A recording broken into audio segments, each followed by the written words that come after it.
जय श्री राधे कृष्णा। आज मैं आप सभी को मार्गशीर्ष मास के दूसरे अध्याय की कथा सुनाऊंगी। मार्गशीर्ष के महीने में भगवान विष्णु के पूजन में घंटानाद, चंदन, पुष्प, धूप, दीप, तुलसी दल, स्तुति पाठ, मंत्र जप तथा साष्टांग प्रणाम का बहुत ही विशेष महत्व बताया गया है। अगर इनमें से कोई एक भी मार्गशीर्ष माह में भगवान की पूजा अर्चना करते समय करता है तो उसे कोटि कोटि महायज्ञों का फल प्राप्त होता है। श्री भगवान कहते हैं, चतुरानन, घंटा सर्ववाद्यमय है, वह मुझे सर्वदा प्रिय है। मेरी पूजा के समय उसे बजाने से मनुष्य 100 कोटि यज्ञों का फल प्राप्त करता है। घंटानाद सदा ही करने योग्य है। विशेषतः मेरी पूजा के समय घंटा अवश्य बजाना चाहिए। मृदंग और शंख की ध्वनि तथा प्रणव के उच्चारण के साथ किया हुआ मेरा पूजन मनुष्यों को सदैव मोक्ष प्रदान करने वाला है। मेरे पूजन के समय जो घंटा नाद करता है उसके 100 जन्मों के पाप तत्काल नष्ट हो जाते हैं। जो मनुष्य गरुड़ की पीठ पर लक्ष्मी के साथ बैठे हुए मुझ शंख, चक्र, गदा और पद्मधारी विष्णु की पूजा करते हैं वे मेरे धाम को प्राप्त होते हैं। मेरे समीप गीत, कीर्तन और नृत्य करके मनुष्य अपने पितरों का उद्धार करते हैं। जो गरुड़ चिन्ह से युक्त घंटा हाथ में लेकर धूप, आरती, स्नान, पूजा और विलेपन के समय मेरे आगे प्रतिदिन बजाता है, वह प्रत्येक उपचार में बजाने के बदले 100 चंद्रायण से प्राप्त होने वाले फल को पाता है। जो तुलसी काष्ठ का घिसा हुआ चंदन मुझे अर्पण करता है उसके 100 जन्मों के समस्त पातकों को मैं भस्म कर देता हूँ। जो कलियुग के मार्गशीर्ष मास में मुझे तुलसी काष्ठ का चंदन देते हैं वे निश्चय ही कृतार्थ हो जाते हैं। जो शंख में चंदन रखकर मार्गशीर्ष मास में मेरे अंगों में लगाता है उसके ऊपर मैं विशेष प्रेम करता हूँ। जो अगहन में तुलसी दल और आंवले से भक्ति पूर्वक मेरी सेवा करता है वह मनोवांछित फल को पाता है। चतुरानन, बेला, चमेली, जूही, माधवी, लता, कनेर, वैजंती, विजया, चमेली के गुच्छे, कर्णिकार, कुरैया, चंपक, जातक, अशोक, तिलक आदि फूल मेरी पूजा के लिए उत्तम होते हैं। केतकी का पत्ता और पुष्प, भृंगराज, तुलसी का पत्ता और फूल ये सब मुझे शीघ्र प्रसन्न करने वाले हैं। लाल, नील और सफ़ेद कमल मार्गशीर्ष मास में मुझे अत्यंत प्रिय है। मेरी पूजा के लिए वे ही फूल उत्तम माने गए हैं जो सुंदर रंगों वाले होने के साथ ही सरस और सुगंधित हो।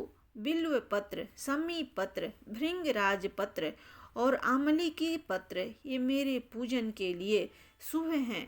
वन अथवा पर्वत में उत्पन्न होने वाले फूल और पत्र यदि तुरंत के तोड़े हुए, छिद्र रहित और कीट वर्जित हो तो उन्हें जल से धोकर उनके द्वारा मेरी पूजा करनी चाहिए। बगीचे में खिलने वाले फूलों से भी मेरी पूजा की जा सकती है। जिन वृक्षों के फूल मेरी पूजा के लिए उत्तम माने गए हैं उनके पत्ते भी उत्तम हैं। फूलों और पत्तों के अभाव में उनके फल भी चढ़ाने चाहिए।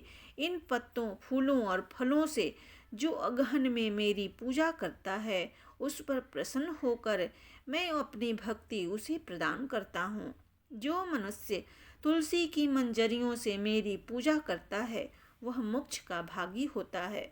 जो तुलसी का पौधा लगाकर उसके पत्तों से मेरी पूजा करता है वह मेरे निवास स्थान श्वेत दीप में आनंद का अनुभव करता है। चतुरानन, जो तुलसी दल से प्रतिदिन मुझ लक्ष्मीपति की पूजा करता है उसके महापातक भी नष्ट हो जाते हैं। फिर उपपातकों की तो बात ही क्या है। बासी फूल और बासी जल पूजा के लिए वर्जित है, परंतु तुलसी दल और गंगा जल बासी होने पर भी वर्जित नहीं है। बिल्व पत्र, समी पत्र, चमेली पत्र और कमल तथा कस्तूभ मणि से भी मुझे तुलसी दल अधिक प्रिय है, जिसके पत्ते कटे न हो और जो मंजरियों के साथ हो। ऐसी तुलसी मुझे लक्ष्मी के समान प्रिय है। जैसे कृष्ण और शुक्ल दोनों पक्षों की एकादशी मुझे प्रिय है, उसी प्रकार गौर और कृष्ण दोनों प्रकार की तुलसी मुझे प्रिय है।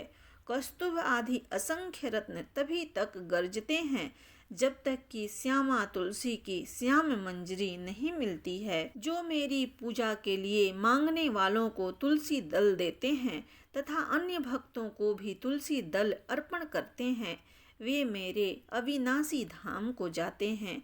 जो काले अगरू के बने हुए धूप से मेरे मंदिर को सुवासित करता है, वह वैष्णव नरक समुद्र से मुक्त हो जाता है। गुलगुल में भैंस का घी और शक्कर मिलाकर जो मुझे धूप देता है, उसकी अभिलाषा को मैं पूर्ण करता हूँ। अगरू का धूप देह और गेह दोनों को पवित्र करता है। राल का बना हुआ धूप यक्षों और राक्षसों का नाश करता है। चमेली का फूल, इलायची, गुलगुल, हरे कूट, राल, गुड़, इनके साथ धूप का संयोग होने से इन सब को दशांग धूप कहते हैं।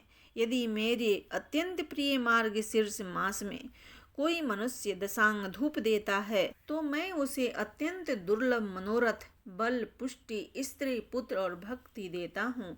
अनेक बत्तियों से युक्त और घी से भरे हुए दीपक को जलाकर जो मनुष्य मेरी आरती उतारता है, वह कोटि कल्पों तक स्वर्ग लोक में निवास करता है। जो अगहन के महीने में मेरे आगे होती हुई आरती का दर्शन करता है, वह अंत में परम पद को प्राप्त होता है। जो मेरे आगे भक्ति पूर्वक कपूर की आरती करता है, वह मुझ अनंत में प्रवेश कर जाता है। जो मंत्रहीन और क्रियाहीन मेरा पूजन किया जाता है, वह मेरी आरती कर देने पर सर्वथा परिपूर्ण हो जाता है। जो मार्गशीर्ष मास में कपूर से दीपक जलाकर मुझे अर्पण करता है, वह अश्वमेध यज्ञ का फल पाता है और अपने कुल का उद्धार कर देता है। श्री भगवान कहते हैं, तदंतर नैवेद्य का भोग लग जाने पर कपूर वासित जल से मुझे आचमन करावें, पान दें और हाथ धोने के लिए चंदन अर्पण करें। फिर पुष्पांजलि देकर भक्ति पूर्वक कपूर से आरती करें। मुकुट और आभूषण आदि समर्पित करके छत्र चंवर भेंट करें तथा श्याम सुंदर विग्रह वाले भगवान विष्णु मेरे प्रति कृपा पूर्वक प्रसन्न मुख हैं, ऐसा ध्यान करते हुए अष्टाक्षर मंत्र का 108 बार जप और स्तोत्रों द्वारा भगवान का स्तवन करें। विद्वान पुरुष चलते, हंसते और अगल बगल देखते हुए तथा पैर से पैर को दबाकर हाथ को मस्तक पर रखकर खड़े होकर और व्यग्र चित्त होकर मेरे मंत्र का जप न करें। जप के समय तथा व्रत, होम और पूजन आदि में दूसरों से वार्तालाप न करें। जप का फल तीर्थ आदि में सहस्त्र गुना और मेरे समीप अनंत गुना होता है। इस प्रकार अगहन के महीने में मेरी पूजा करके जो प्रदक्षिणा करता है, वह पग पग पर 7 दीपों वाली पृथ्वी की परिक्रमा का पुण्य फल पाता है। सहस्त्र नाम का पाठ, केवल एक नाम का उच्चारण करते हुए जो भक्ति पूर्वक मेरी एक परिक्रमा करता है, वह प्रतिदिन के पाप को भस्म कर डालता है। जिसने भक्ति भाव के साथ मेरी 108 बार परिक्रमा की है, उसने उत्तम दक्षिणा वाले संपूर्ण यज्ञों का अनुष्ठान पूरा कर लिया। अब तुम एक गूढ़ रहस्य की बात सुनो। अपने दामोदर नाम से मुझे ऐसी प्रसन्नता होती है कि जिसकी तुलना कहीं नहीं है। गोकुल में जब मैंने दही का मटका फोड़ डाला, तब मैया जसोदा ने मेरी कमर में रस्सी लपेटकर मुझे खूब कसकर ओखली में बांध दिया। तभी से मेरा नाम दामोदर प्रसिद्ध हुआ।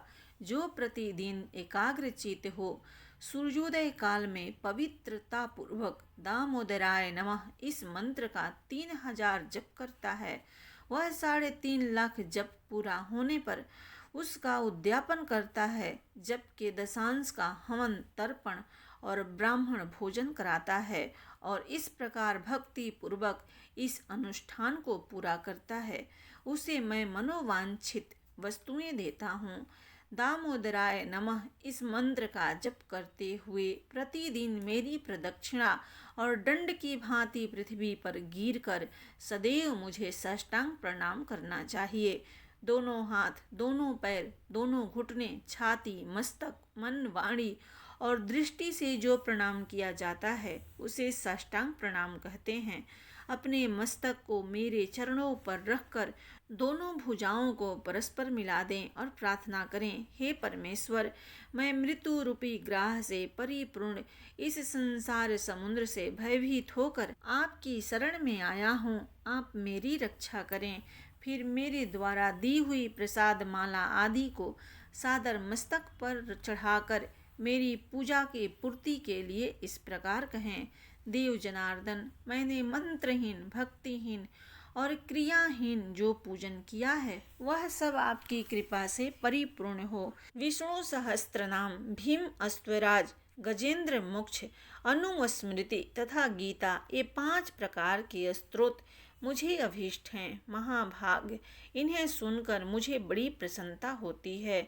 जो मनुष्य एक बूंद भी सालग्राम शिला का जल पी लेता है वह मोक्ष का भागी होता है।